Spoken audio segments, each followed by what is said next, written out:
कहानी की शुरुआत में हमें दो भाइयों को दिखाया जाता है, जिनमें से बड़े भाई का नाम निथिन और छोटे का नाम सैम है। ये दोनों भाई चोरी छुपे एक म्यूजियम में जाते हैं और वहां जाकर एक मैप चुराने की कोशिश करते हैं। यहाँ बड़ा भाई निथिन अपने छोटे भाई सैम से कहता है कि यह मैप बहुत ज्यादा कीमती है और यह मैप एक बहुत ही बड़े खजाने का रास्ता दिखाता है। यह कहकर बड़ा भाई फ्रेम को खोलकर मैप चुराने ही वाला होता है कि तभी वहाँ पीछे से गार्ड आ जाते हैं और वो इन दोनों भाइयों को पकड़कर एक अनाथ आश्रम में ले जाते हैं। दरअसल इन दोनों के पेरेंट्स नहीं थे और यह दोनों शुरू से ही अनाथ आश्रम में रहा करते थे। पुलिस उस अनाथ आश्रम की हेड से कहते हैं कि यह दोनों म्यूजियम से चोरी करते हुए पकड़े गए। ये सुनकर वो लेडी बहुत ज्यादा गुस्सा हो जाती है, क्योंकि इन दोनों भाइयों का यह पहली बार नहीं था। ये दोनों भाई पहले भी कई बार उस मैप को चोरी करते हुए पकड़े गए थे। इसलिए वो लेडी इनके बार बार चोरी करने की आदत से तंग आकर पुलिस ऑफिसर से कहती है कि सैम अभी छोटा है, इसलिए आप सैम को छोड़कर निथिन को अपने साथ जेल ले जाओ। क्योंकि बार बार समझाने के बावजूद भी निथिन चोरी करना नहीं छोड़ रहा था। अब यहाँ निथिन जेल नहीं जाना चाहता था, इसलिए वो यहाँ से भागने का डिसाइड करता है। तब वो अपने सामान को पैक करने के बहाने अपने रूम में जाता है। वो अपना सामान पैक करके यहाँ से भागने ही वाला होता है कि तभी पीछे से उसका छोटा भाई सैम आ जाता है। सैम अपने बड़े भाई से कहता है कि तुम मुझे छोड़कर जा रहे हो, मैं तुम्हारे बिना नहीं रह सकता। यह सुनकर सैम का बड़ा भाई सैम के पास आता है और उसे कहता है कि मैं खुद को पुलिस के हवाले नहीं करना चाहता। तुम जानते हो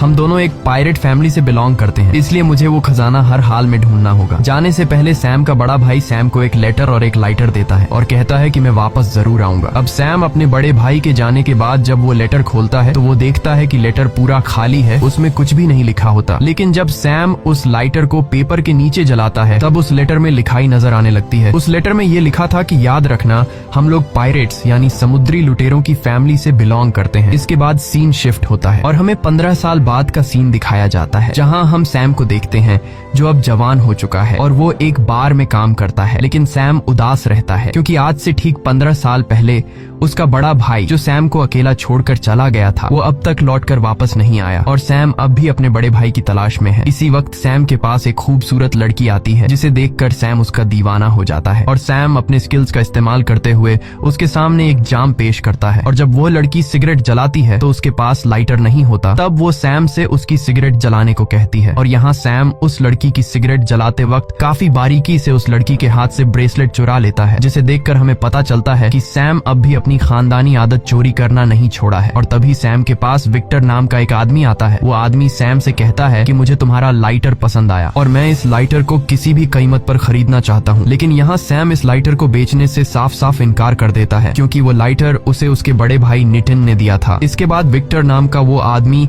अपने असली मुद्दे पर आता है। वो सैम से कहता है कि मुझे पता है कि तुम अपने बड़े भाई की तलाश में हो और मैं जानता हूँ कि वो कहाँ पर है। ये कहकर विक्टर नाम का वो आदमी वहाँ से चला जाता है। उस आदमी के जाने के बाद जब सैम अपनी पॉकेट चेक करता है जिसके अंदर उसने उस लड़की से चुराया हुआ ब्रेसलेट रखा था, तब सैम को अपनी पॉकेट में ब्रेसलेट नहीं मिलता, बल्कि ब्रेसलेट की जगह उसे विक्टर नाम के उस आदमी का कार्ड मिलता है जिस पर विक्टर का एड्रेस लिखा हुआ होता है। यानी कि विक्टर सैम से भी चोरी में 2 कदम आगे है और अब सैम सीधा विक्टर के घर पर चला जाता है। अंदर आकर वो देखता है कि इस घर में हर जगह कीमती चीजें रखी गई हैं। और तभी सैम की नजर उस मैप पर पड़ती है जो आज से 15 साल पहले सैम और उसके बड़े भाई ने चुराने की कोशिश की थी। अब जब सैम इस मैप को देख रहा होता है तभी पीछे से विक्टर आ जाता है। विक्टर कहता है कि मुझे पता था कि तुम यहाँ आओगे।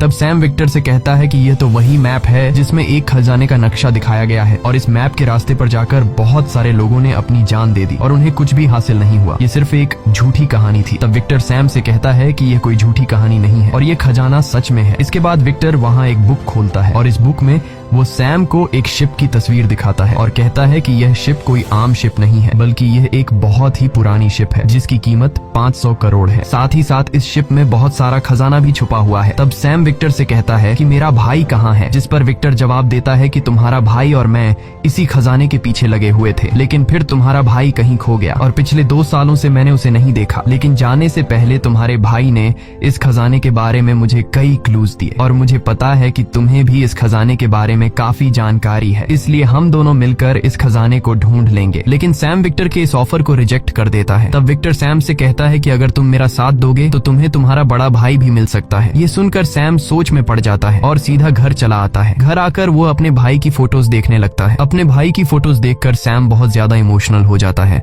और विक्टर के साथ खजाना और अपने भाई को ढूंढने के लिए राजी हो जाता है। अगली सुबह सैम विक्टर के पास जाता है और उससे कहता है कि मैं खजाना ढूंढने के लिए तैयार हूँ। तब विक्टर उसे पेपर पर एक की का साइन दिखाता है और कहता है कि यह वही चाबी है जिससे हम खजाने तक पहुंच सकते हैं। और इस तरह की 2 और चाबियां हैं, जिसमें से एक चाबी तो मेरे पास है, लेकिन दूसरी चाबी एक ऑक्शन कंपनी में नीलाम होने वाली है, जिसे हमें जल्द ही चुराना होगा। इसके बाद विक्टर सैम को उसी ऑक्शन कंपनी के पास ले जाता है और सैम से कहता है कि ये वही कंपनी है जहां पर वो दूसरी चाबी हमें चुरानी है। इसके बाद ये लोग इस चाबी को चुराने के प्लान में लग जाते हैं और उनका प्लान काफी सिंपल होता है कि ये दोनों इस ऑक्शन कंपनी की लाइट्स बंद कर देंगे और अंधेरे में इस चाबी को चुरा कर ले जाएंगे। इसके बाद फाइनली वह दिन आ जाता है जिस दिन वो चाबी नीलाम होने वाली होती है। ये दोनों भी इस ऑक्शन कंपनी में पहुंच जाते हैं। अब प्लान के मुताबिक जब सैम लाइट्स ऑफ करने के लिए कंट्रोल रूम में जाता है, तभी वहाँ सिक्योरिटी गार्ड्स आ जाते हैं और सिक्योरिटी गार्ड सैम को पकड़ने लगते हैं, लेकिन सैम उनसे खुद को बचाता हुआ वहाँ से भागने लगता है। लेकिन सिक्योरिटी गार्ड सैम का पीछा नहीं छोड़ते। तब सैम इन सिक्योरिटी गार्ड से खुद को बचाने के लिए छत पर लगी लाइट से लटक जाता है और इन लाइट्स की मदद से वह फ्लोर के एक साइड से दूसरे साइड पर पहुंचने की कोशिश करता है। इस दौरान नीचे मौजूद सभी लोगों की नजर सैम पर होती है और इसी मौके का फायदा उठाते हुए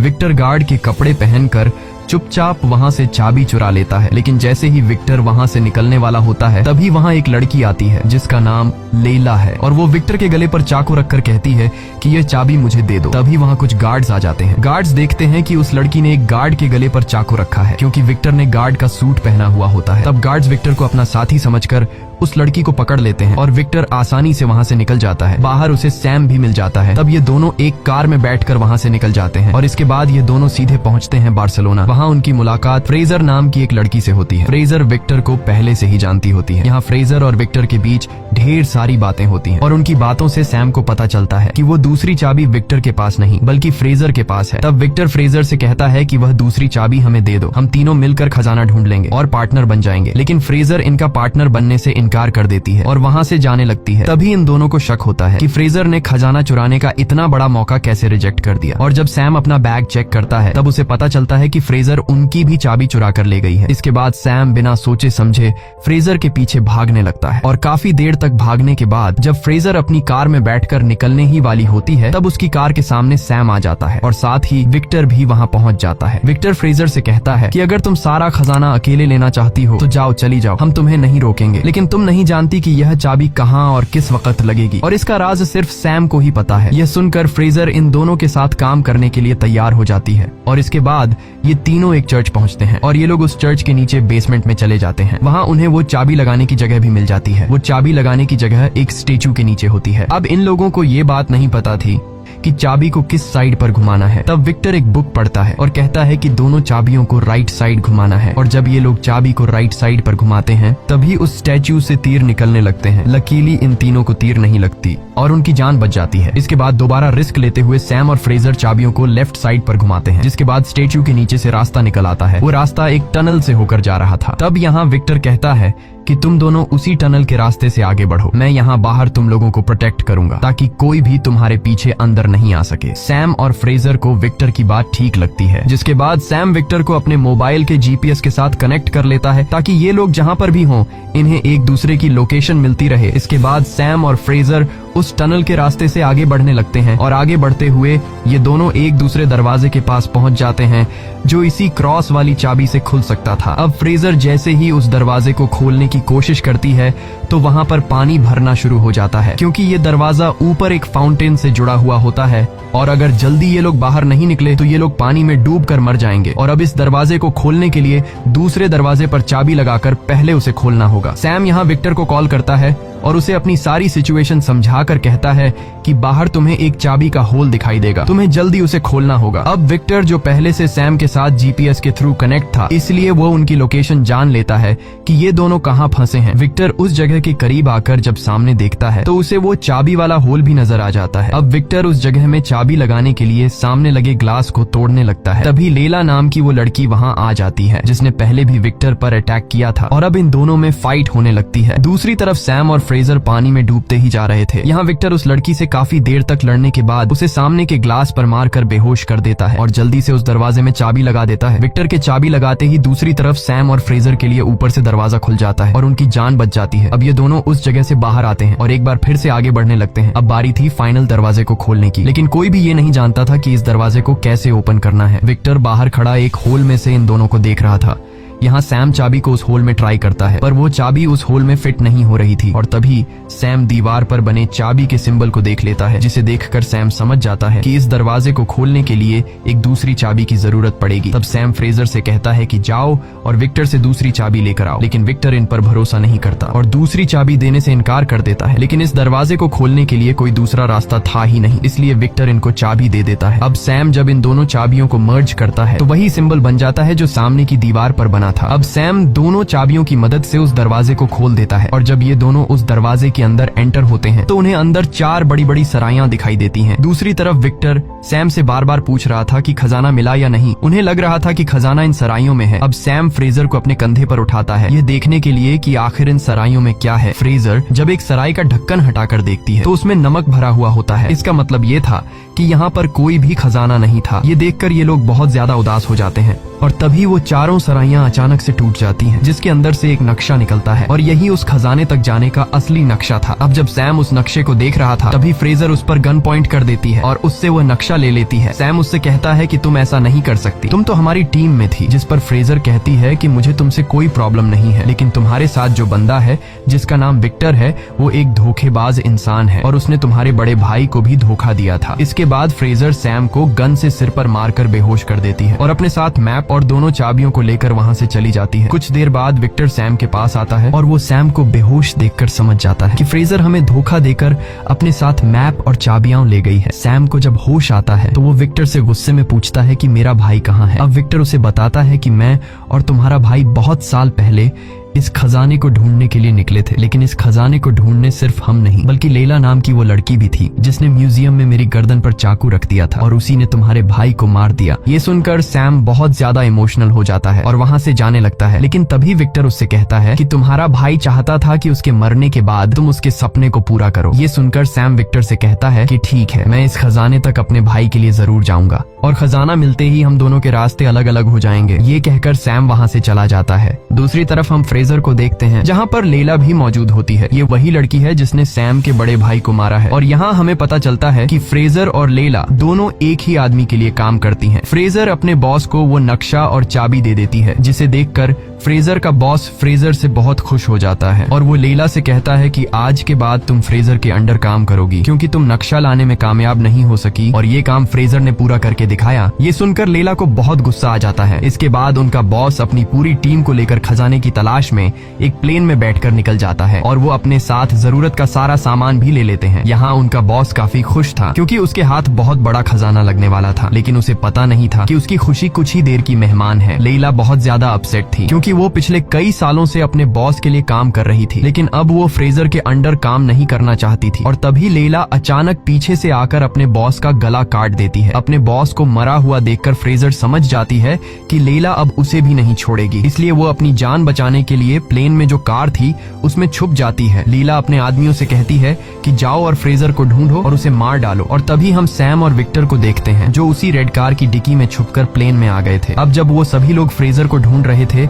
इसी मौके का फायदा उठाकर सैम और विक्टर चुपके से जाकर मैप चुरा लेते हैं। कुछ देर बाद लैला फ्रेजर को देख लेती है, जिसके बाद इन दोनों के बीच फायरिंग स्टार्ट हो जाती है। जब वो लोग एक दूसरे पर फायरिंग करने में बिजी होते हैं तभी यहाँ विक्टर सैम से कहता है कि हमें मैप मिल चुका है, इसलिए हमें जल्दी से पैराशूट लेकर यहाँ से जाना होगा। अब विक्टर तो पैराशूट लेकर वहाँ से जंप कर देता है, लेकिन सैम यहाँ से नहीं कूदता क्योंकि लैला ने उसके भाई को मारा था और आज सैम अपने भाई का बदला लेना चाहता था। वो लैला से कहता है कि तुमने मेरे भाई को क्यों मारा है। लैला उसे कोई जवाब नहीं देती और अपने आदमियों को उसे मार डालने के लिए कहती है। अब जब लैला के आदमी सैम को मारने के लिए आगे बढ़ते हैं तभी सैम वहाँ पर सारा सामान जो एक दूसरे के साथ अटैच था उसे खोल देता है, जिससे प्लेन का सारा सामान बाहर गिरने लगता है। अब सैम भी पैराशूट लेकर वहाँ से कूदना चाहता था, लेकिन तभी उसका एक पैर रस्सी में फंस जाता है, जिससे वो सामान के साथ ही बाहर हवा में उड़ने लगता है। लेकिन वो जैसे तैसे करके एक बार फिर से प्लेन में आ जाता है। पर तभी फ्रेजर जिस कार में छुपी हुई थी वो उसी कार को लेकर हवा में जंप करने वाली थी और तभी उसके सामने सैम आ जाता है, जिससे वो टक्कर मारकर उसे प्लेन से गिरा देती है। अब जब वो दोनों नीचे गिर रहे थे तभी फ्रेजर सैम से कहती है कि जल्दी से पैराशूट खोलो, लेकिन यहाँ पर तो सैम ने कोई पैराशूट लिया ही नहीं था, इसलिए वो दोनों एक कार्गो की तरफ जंप मारते हैं और जैसे तैसे करके उस कार्गो को पकड़ लेते हैं, जिसके बाद सैम उस कार्गो का पैराशूट खोल देता है और वो दोनों कार्गो के साथ सीधे नीचे समुद्र के पानी में जा गिरते हैं। जिसके बाद वो दोनों समुद्र के किनारे पर पहुंच जाते हैं। वहां पहुंचने के बाद वो दोनों एक होटल में रुकते हैं और रात को वो दोनों मैप को समझने की कोशिश करते हैं, लेकिन यहाँ पर फ्रेजर को तो कुछ भी समझ नहीं आता, इसलिए वो आराम से जाकर सो जाती है। लेकिन सैम यहाँ पर पूरी रात मेहनत करता है और वो उन चाबियों का इस्तेमाल करके खजाने का लोकेशन जान लेता है। इसके बाद सैम उस खजाने की लोकेशन एक नोट पर लिख देता है और जाकर सो जाता है। जब सुबह फ्रेजर उठती है तो वो देखती है कि सैम ने मैप को समझकर खजाने की लोकेशन निकाल ली है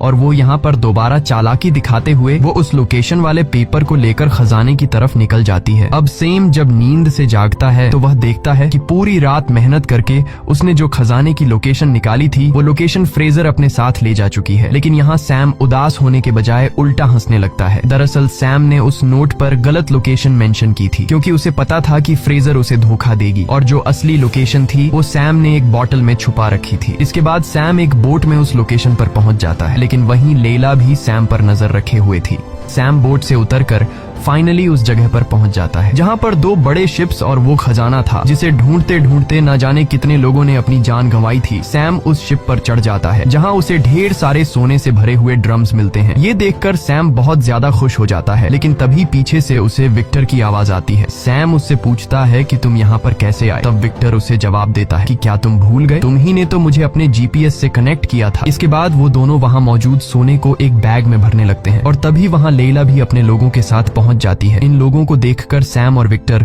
दोनों शिप में छुप जाते हैं। लैला जब शिप पर इतना सारा सोना देखती है तो उसकी आंखें खुली की खुली रह जाती हैं। अब अगर वो चाहती तो वो अपने साथ सारा का सारा सोना ले जा सकती थी, लेकिन उसके मन में लालच जाग जाती है। वो अपनी पूरी टीम को बुलाती है और वो इन दोनों शिप्स को प्लेन के जरिए वहाँ से ले जाने वाली थी क्योंकि वो ये जानती थी कि खजाने के साथ साथ इन शिप्स की कीमत भी करोड़ों में है। इसलिए लैला हेलीकॉप्टर से दोनों शिप्स को उठा लेती है। अब विक्टर और सैम भी जिस शिप में छुपे हुए थे वहाँ से बाहर आ जाते हैं और वो दोनों उन शिप्स को लैला से छीनने के काम में लग जाते हैं। ये दोनों शिप पर मौजूद लैला के गार्ड से लड़ने लगते हैं। यहाँ पर सैम भी एक गार्ड को खूब मार रहा था और वो दोनों गार्ड्स को उठाकर शिप से नीचे फेंकने लगते हैं। काफी देर तक गार्ड से लड़ने के बाद वो दोनों एक शिप को हाईजैक कर लेते हैं। अब लैला जब देखती है कि उसका एक शिप सैम और विक्टर ने हाईजैक कर लिया है तो वो बहुत गुस्सा हो जाती है और वो अपना हेलीकॉप्टर उनके पीछे लगा लेती है। विक्टर उनसे बचने के लिए हेलीकॉप्टर के जरिए शिप को तेजी से आगे बढ़ाता है, मगर यहाँ लैला भी उसका पीछा नहीं छोड़ती और वो अपना शिप विक्टर के शिप के करीब करके अपने लोगों को विक्टर और सैम से लड़ने के लिए भेज देती है। अब यहाँ सैम उन लोगों से लड़ने लगता है और तभी लैला सामने से आकर